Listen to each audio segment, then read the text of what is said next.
Yeah, guys, I'm joined here by Bob Sauer. He's a physics teacher at Catlin Gable School. He is the one who found the plane door in your yard. Bob, tell us, just walk us through the chain of events here.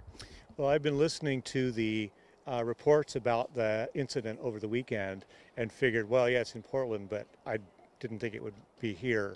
And then they started to localize the search. And finally, a friend of mine who lives in the neighborhood called and said, maybe I should check my backyard. And I still was a little bit disbelieving, so I didn't do it for a while.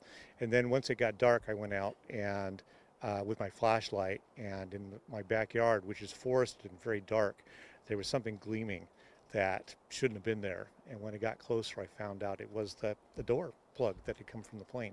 Now, you're a physics teacher. It fell about 3 miles from the sky, correct? Yes, it was at 16,000 feet when it And was. it was fairly intact. Yep. Well, one of the reasons for that probably is that it came through a tree as it landed in my yard, which would have slowed it down more gradually, like an airbag does. What was going through your mind when you saw it and when the NTSB investigators showed up at your door this morning? Well, I was expecting them, so that wasn't too much of a surprise. But it was a surprise to find the door in my backyard, because with all of Portland to fall in, it was pretty surprising that it fell in my backyard. What do your students think about this?